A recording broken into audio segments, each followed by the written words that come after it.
You're welcome back to Breakfast Central. Thank you for joining us this morning. We have been having a very tough conversation right before Joe Hansen took the breakfast headlines. It was like a little ring in here, and where the referees, or do I say the umpires? But it's time for us to look through the newspapers, and we have public affairs analyst Sesan Okunade here in the studio with us. Good morning. Thank you for joining us. It's a pleasure to have you always. Good morning, Mr. Okunade. Always a pleasure to have you join us. All right. And I believe that we have Sagia Ibrahim, News Central's correspondent, who's live with us from Yelawata this morning. Good morning, Sagia. Good to have you.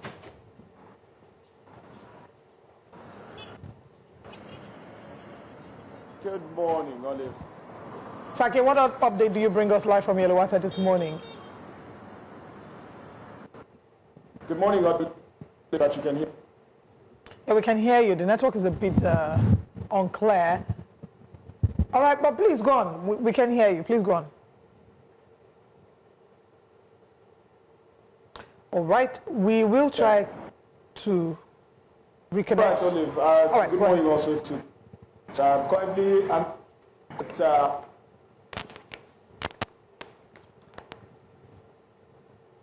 well, I believe we'll try and track back to Sage once the network is stable.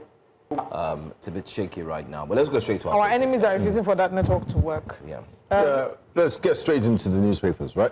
Yeah. Yes, we should. Let's begin this morning with the Leadership newspaper. On the front page of the Leadership newspaper, the big story this morning says, well, we have there Makinde, Wike, and loggerheads again over PDP. We have Senator Jones without verdict on Electoral Act Amendment Bill. Leadership Award, a push to do more, Governor Ibanji says, and of course there's a big story there, wishing a happy birthday to the MD of Tantita Security Services Nigeria Limited. Let's move to the next paper. Let's go to this Nigeria. Let's see this Nigeria. Let's move to this Nigeria newspaper. On the front page of this Nigeria, Electoral Act reform, closed-door Senate meeting ends in silence. Very important conversation to have. Electronic transmission of results still unresolved. Disagreement over making Beaver's failure a criminal offense. Tougher penalties for vote buying divide senators. FCT at 50. Much has changed in infrastructure. Wiki Lord Tinubu. Minister declares no victor, no vanquished as DRAC calls off strike.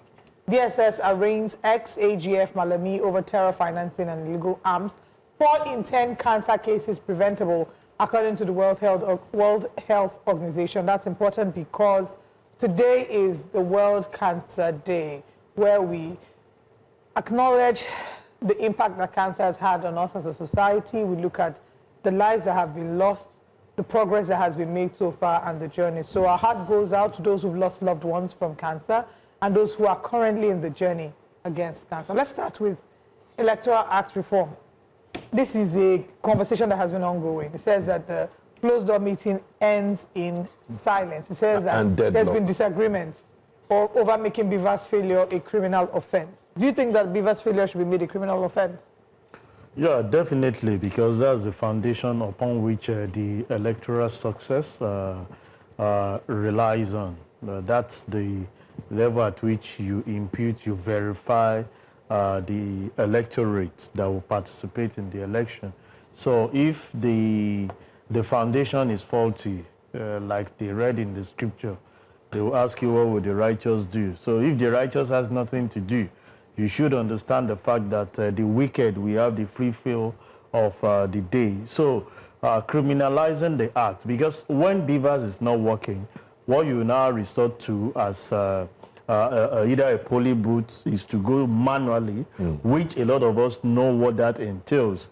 A lot of malpractices behind the scene, underage, overage, people that are not impersonation and the likes will not happen. But with Beavers, at least there is a control mechanism of you using your thumbprint to verify that it is. So I feel it's something we should make when there is failure.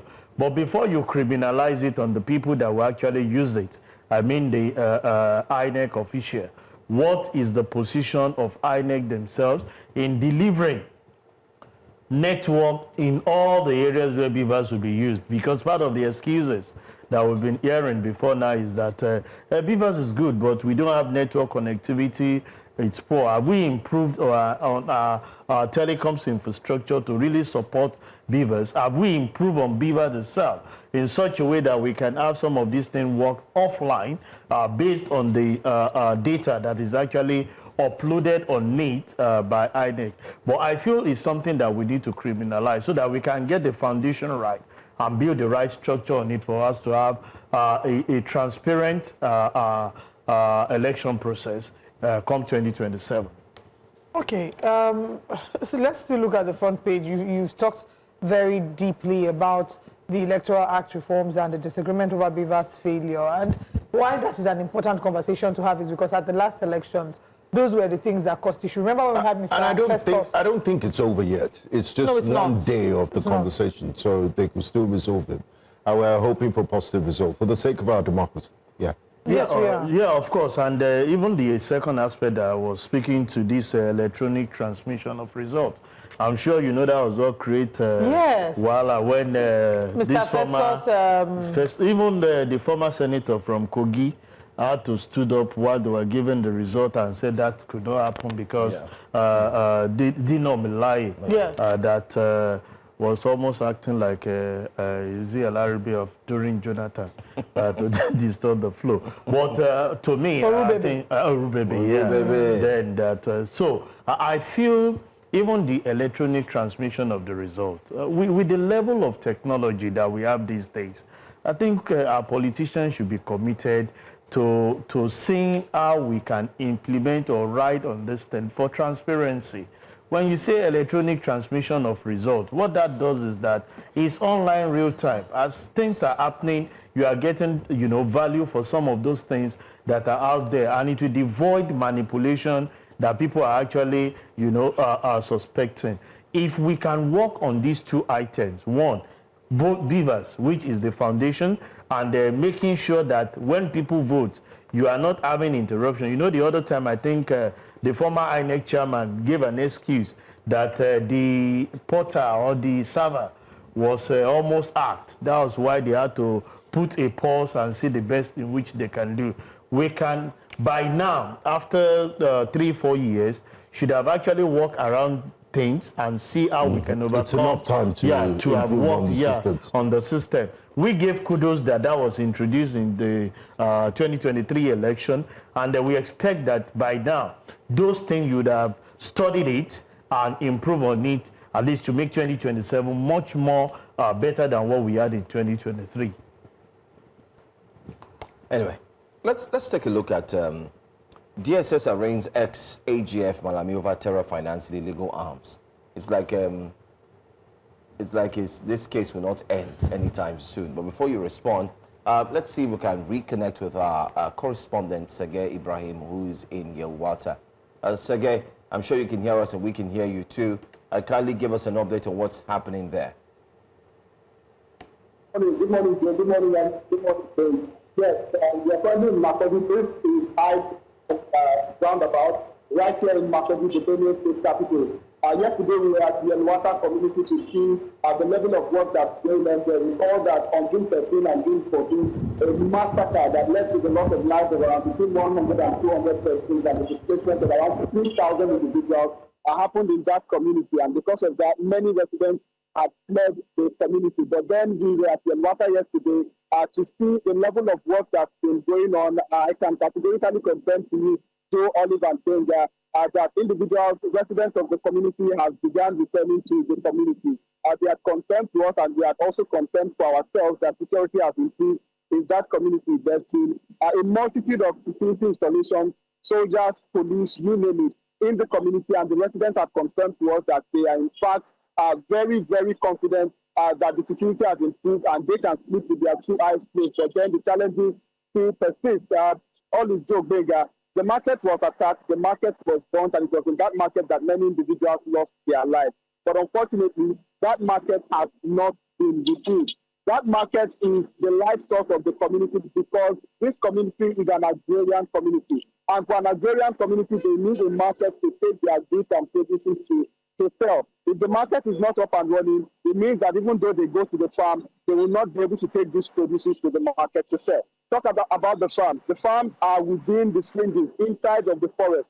because of the attacks that happened in June of 2025, many individuals couldn't go to their farm. Matter of fact, the community head of the village had confirmed to us that not a single crop was, planted over the course of the many months, that these individuals left the community, which means that livelihood for many members and, of course, many heads of family has been destroyed at this point. Of course, they have been getting support from 1 million individuals and Nigerians, but the question now is how much this support can go in terms of helping them rebuild and, of course, stimulate the commencement of businesses in their lives and, of course, farming activities. These are many, of course, issues, some of the things that are making and shaping their situation at the moment. But most importantly is that security is present in the community.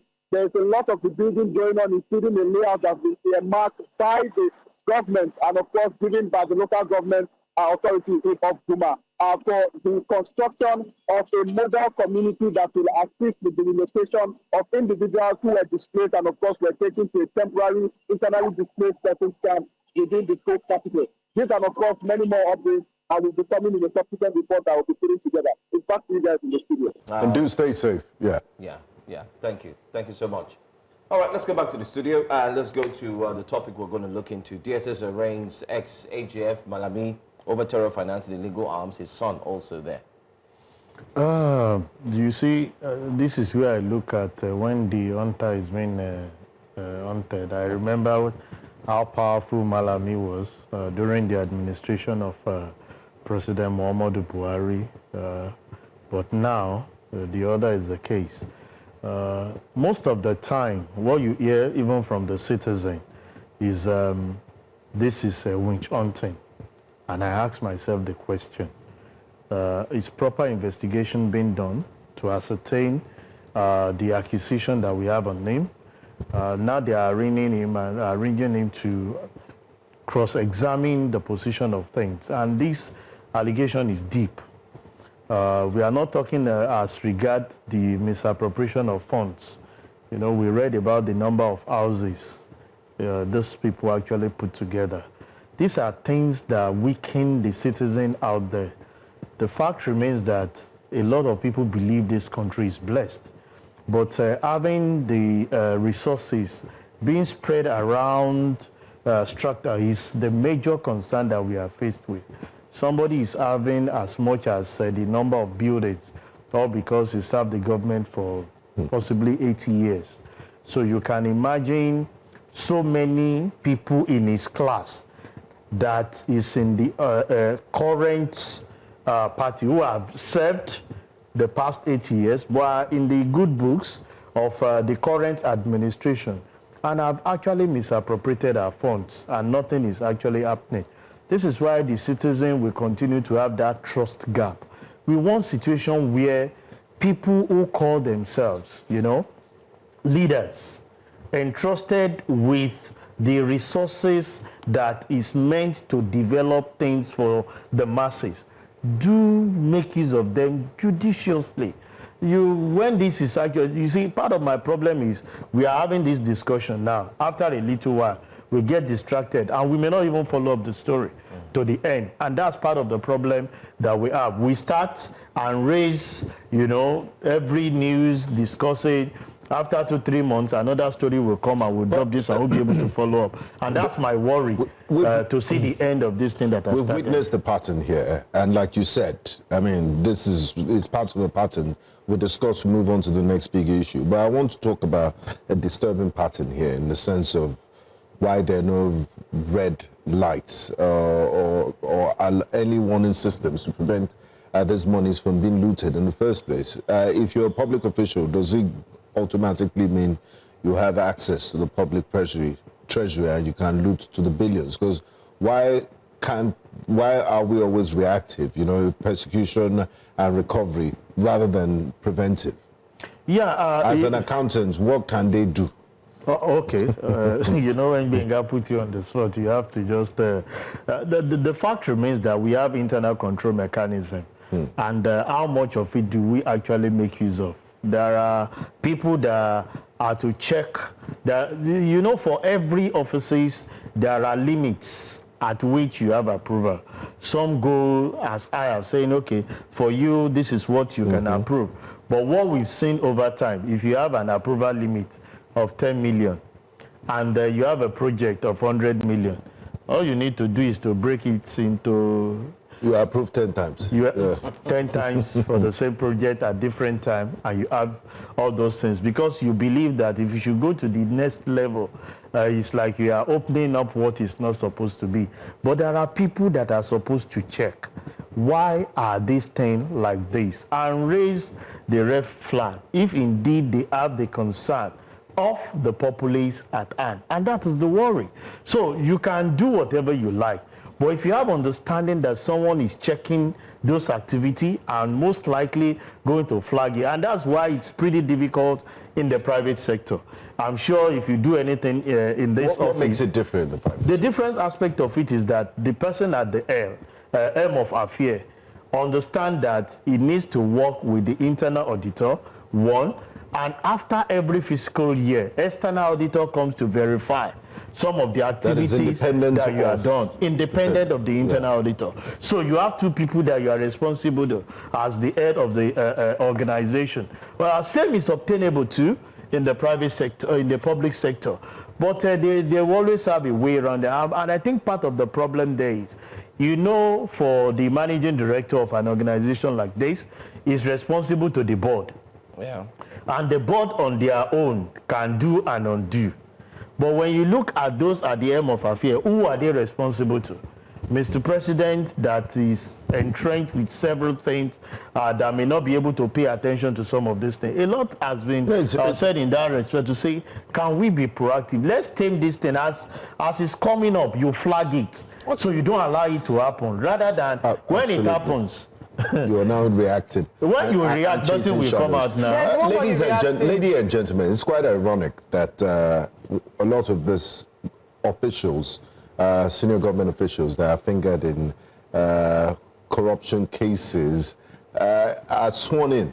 Yeah, they take oath of office, but it seems like they don't take that oath seriously. Some take it like it's coca. Maybe they should start using African traditional religion. That's what someone said now, that those ones they don't have mercy like the normal instant God. retributive so justice. That when you do it, maybe use Ayilala, use Shango, you know, use all those ones, so that all you need to do when you just carry out the act, you just see rain come from nowhere and there will be thunderstrike. I remember one time I was in university and somebody lost his phone, just a tiny hand phone. They now went to go and call. It was OAU then. They went to call this Babalao apprentice. He just came back from a course in South Africa to come and to find out who stole the money. They now say everybody should drink Omiailala. If you are guilty of stealing it, how can you drink that kind of disgusting water? There is that your like stomach will swell after a few days and then you die. If you are... And they bought that water to I said, will you get out of here? Are you sure you're not the one that sold it for 5,000 naira set. But you know, 5,000 naira set was actually big. It was something. Maybe those it was what really caught my attention was the Babalawo apprentice came with Air Jordans, just came back from a course in South Africa. Imported Babalawo. But he actually need to hype himself to know. Let him know that he's an international. Maybe that's the way our politicians. But sincerely speaking, without bringing all those African stuff, you have a conscience as a leader of things that you are supposed to do, commitment that you make to people. That's why we keep saying that if not that the impeachment process is a tall order, you make commitments, you know, to people. There should be timeline to some of this. And so when you feel, maybe at the midpoint of it, we just look for a way to say, can you excuse us some of the things that you've actually promised to the people? You are not fulfilling it. You can give a try at that. So the next person coming, understand, and that you are exiting does not mean we allow you to go. We are going to prune every kobo that actually, you know, you have expended during that time, and you must account for it until we start doing that. That's why we keep saying that we need to build a system. Who are the people to build a system? Look at what actually happened from this Yetewa that we had. It's been reactive. we all know that Benue is the food basket of the nation. Oh, yeah. And people are not having access to their farm. So it's not only going to affect Benue, it's going to affect other people that will actually transport some of these food that are supposed, they said since last year, June, the farmers have not been able to go to farm. So when there will be food scarcity, when the food basket of the nation is facing such challenges, what do you expect to other nations, other states that relies solely on some of these things? So I feel government needs, where I listen to our correspondent speaking to now that they fortified the area where, you know, with security, after the deed has actually been done. That will not bring alive all the people that have actually been killed. It will even send back signal. Everybody is now afraid to go to market, to go to farm. I'm sure there was one bad incident that happened years back when armed robbers attacked a place, and I was in that apartment. You know that for years, if I go to that house and I hear the gate, you know, moving the way that incident happened, I always like, are you sure it's not a thief that is coming to attack? Yeah, it's the trauma. It's the trauma that, so you can imagine people that witnessed the killing in the market at that particular place. When they get to that spot, that thing, you know, will linger in their memory. So government should look for ways to actually be proactive to some of these things to protect the people. It's the cardinal responsibility of the government, as entrenched even in the Constitution, to provide security for every citizen. And once that is done, I can tell you, moving freely in this nation, we give you a lot of impetus to think. Okay, I want us to go to another paper. Let's go to Al Jazeera Midweek and take the front page. Abuja fatal snake bite. Antivenom's availability takes center stage. You talked about this another being reactive. I don't know if we have the sort. I said sort. I have the video. We can play it out. Of the National Assembly. National Assembly talking. That's after giving the marching order. Yeah, the marching order. Some have said they don't know if they have the power to do so.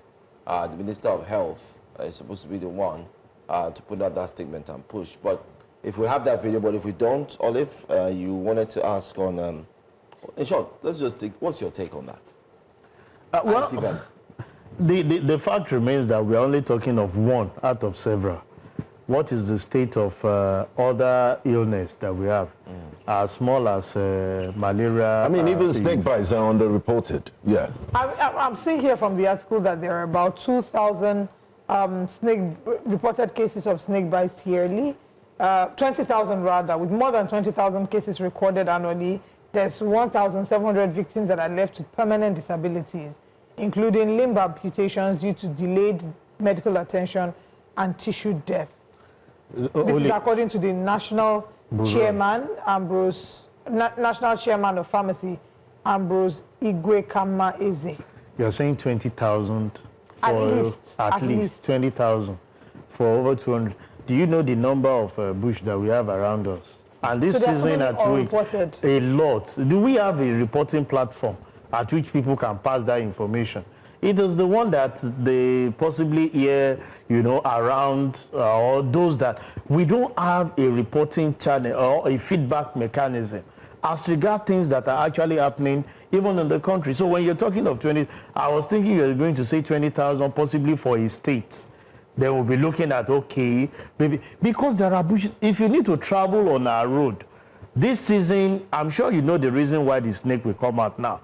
A lot of people, we've said it, this is the time you should try and fumigate, because people burn bushes, and when they do that, the snake look for an hiding place where they have cool, you know, environment, because they are cold-blooded animals. So they look for your toilets, they look for the ceiling where, you know, you pass AC and they want to enjoy parts of the AC that you are enjoying in the house.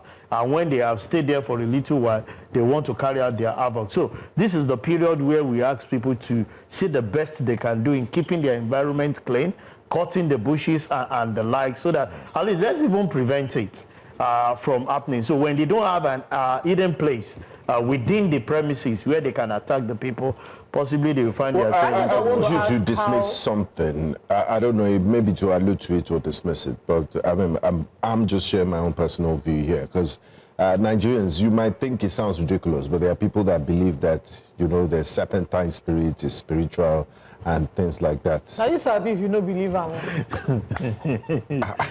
There's what? Serpentine spirits. So of all animals now, there's no giraffe-tine spirit. It's snake that you single out for evil. So my question You know, is, you just, I just want clean to your find bushes. out. And that's the problem. Clear your bushes. You know why they will refer. Fumigate regularly. You know why they will refer to serpentine spirit. The spirit of deception. That is what actually happened in the Garden of Which is Eden. what leads me to what I was about to say, that I just have one question when I get to heaven to ask God. Why did you allow the serpent into He did the not. ark? It's the devil that used the serpent. No, into the ark. They're supposed to watch serpents. So that it in the won't flood exist now. again. Exactly. You're not supposed to. During the flood, serpents supposed Why are you to discriminating? I discriminate That's against snake discrimination. serpents. Before the serpent lovers will now come and say, "Oh, serpent is my pet." Serpent and mosquitoes should have gone with the flood. With the flood when it happened. How But about the lion and the tiger. They're cute. They stay in the jungle. Remember, So, They know their boundaries. we Have you should- seen lion in Lagos? we should just allude to There's what lion in Igbo there's for no li. It's on. It's on. it's on. Let people just try as much as possible to just keep the environment clean and try to fumigate at this point in time. And let the hospitals have the antivenom, because you can do everything. You are within your talking power. about the hospital to have. What about other small pharmaceutical yeah. drug that is expected for things that are killing people on daily basis? We're only talking of antivenom. A lot of people still go to hospital. They will tell you that having access to malaria drug is free, but people still pay out of it. Do we have our health center functional in areas where a lot of people cannot even have access to some of these things at the general hospitals? You might talk of maybe states like Lagos, Kano, Port Harcourt, where you have things happening. There are some general hospitals you go in some states, they don't even exist. There are no doctors there. What are we doing in some of these things? I So mean, we are just talking infant about mortality and things we should. those other things are still there. Our actually health on sector, strike. but they've called it off. They call it off. I mean, they are going to go on strike again. Have they answered the doctors? National Association of Resident Doctors. So there are a lot many of issues. problems that are actually there, and our health sector, because they will come and tell you, those are the things we learned while we were growing up. Health is wealth, but you are not actually providing those things to make us healthy. People are not having access to some of the things that will make life actually meaningful. Like the cancer you're talking about, there are countries that take some of these things with all seriousness that is actually needed. So I feel we need to improve more on our health sector, and until our leaders are very decisive to make sure that, possibly like one of our callers said maybe few weeks back, let's have regional hospital that you can call your own. So rather than you traveling, bring some of those doctors or those ones that are still remaining so that you can feel the pulse of what an average citizen is actually doing in that area. But our health sector requires serious improvement if we must actually move on. All right, let's look at this story. Still on the front page of the Al Jazeera midweek. It says, police uncover transnational human trafficking scheme in Enugu. That's one story. NECO books 9,016 for malpractices, releases 2025 SSC external results. Wahala. UN Women links poverty, poor education to GBV. That's another story. But US visit. Plateau governor engages key agencies on economic development and trade. I think one of the stories we'd like to take here is, most important, NECO. 9,016 for malpractices. Seems the number is not dropping. It's increasing. Well, Joe, let me sound very pessimistic. The number cannot reduce. Why? It will continue to increase. Despite the use of technology, CBT. the CBT. You know, every step we take, this younger generation are taking like 2 steps ahead 10 of you. steps ahead. Because even the technology that we are introducing, how many of the people at the helm of affairs understand the workability of those things? So the children you are actually giving those things to, they are 2 steps ahead of you. It's okay, is this the way to go? okay, let's have it the first time. I'm sure we'll study the mode of operation, and by next time we're actually there. I think the issue there is, can we go back to see how we can inculcate the reading habits? A lot of people, what they do now is to Facebook as against facing their book. Social media is just what we just have there. Everybody 24/7. They are just on the phone.